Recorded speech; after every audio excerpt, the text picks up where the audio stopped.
Level 1. The Dishwasher. You are 19 years old and your checking account has $14 in it. You work 10-hour shifts in a pit that smells like recycled air, wet cardboard, and collective anxiety. You are completely invisible in the way that broke people are invisible.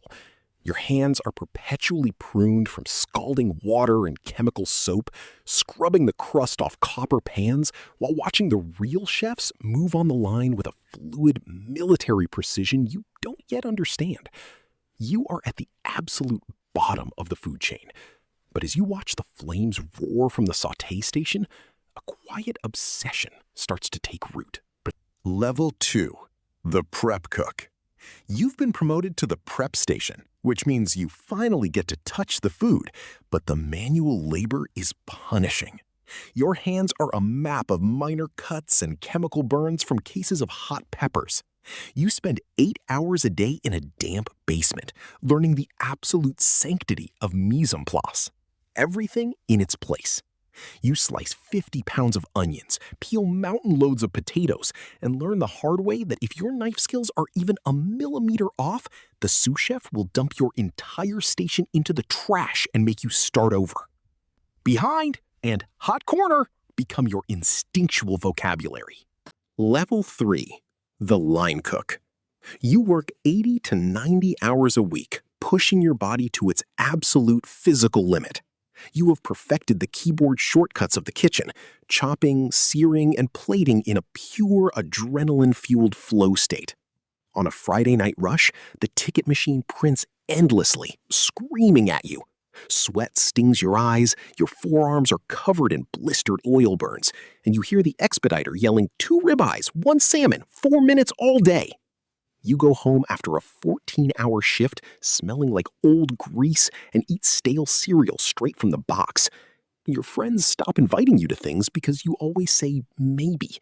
And in this industry, maybe always means no. Level 4. The Chef de Partie. You are now running your own station. The grill, the sauté, or the fish station. The line looks up to you, but the psychological pressure increases tenfold. You aren't just surviving the rush anymore. You are expected to master it. If a single piece of venison goes out medium instead of medium rare, the entire rhythm of the kitchen derails. You learn to read the room by the sound of the pans clattering and the tension in the head chef's voice. Your life outside the kitchen completely evaporates. The crew becomes your only family, and the kitchen becomes your entire world. Level 5. The Sous Chef. You are the undisputed backbone of the workforce and the person who does everything no one else wants to do. You manage a team of 8 line cooks, and their mistakes are your failures. Their lives are your responsibility. You've learned the true tradecraft of the kitchen, how to spot a splitting emulsion sauce before it ever hits the plate, and how to change the pattern of a chaotic, crashing service before the dining room notices. You are the buffer between the screaming head chef and the terrified new hires. You don't cook much anymore. You manage chaos. Level 6. The Chef de Cuisine. You are running the day-to-day operations of another person's restaurant. The menu is yours, the execution is yours, but the name on the sign outside belongs to someone else. You learn the brutal, unglamorous side of the craft. Food costs, labor margins, waste management, and firing line cooks who remind you exactly of how you used to be at 19. You are caught in a vice grip between corporate metrics and culinary artistry, carrying the stress of an entire business on a back that is already starting to ache. Level 7. The Executive Chef.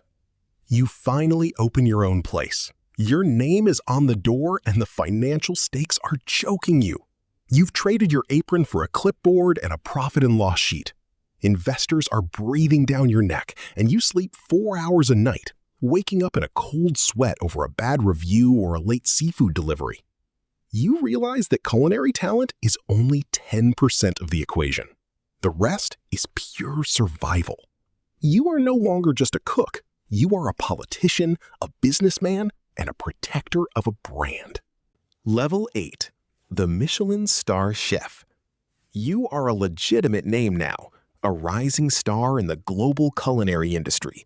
You have an assistant to manage your schedule, a publicist to curate your image, and a lawyer to protect your assets. You find yourself dating other famous people, not out of love, but because they are the only ones who understand the brutal terms of your schedule. The chemistry of your personal life is permanently complicated by the fact that your relationship is essentially a corporate brand merger. You have learned the coldest truth of success. The only human being you can fully trust is someone you are paying. Level 9. The Icon. You manage an empire of multiple restaurants across different time zones. You fly first class, do television appearances, and consult for global hospitality groups.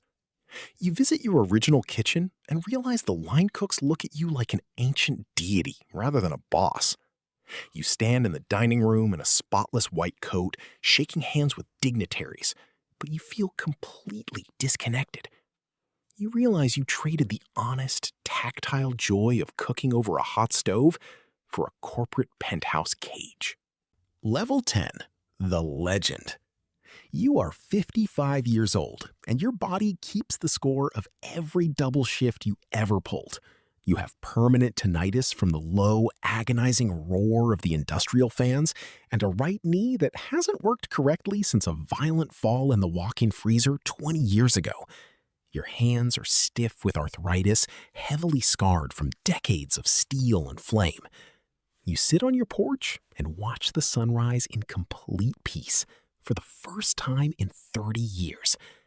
The industry has evolved, the trends have shifted, and you are a ghost in your own legend, a symbol of an unyielding romantic era that the culture has quietly moved past.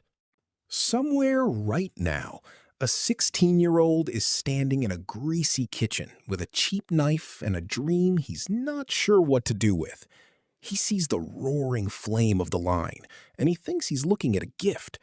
He has no idea that the ticket in his hand is a lit fuse, and everything it touches will eventually burn. He'll figure it out. They always do. The cycle continues.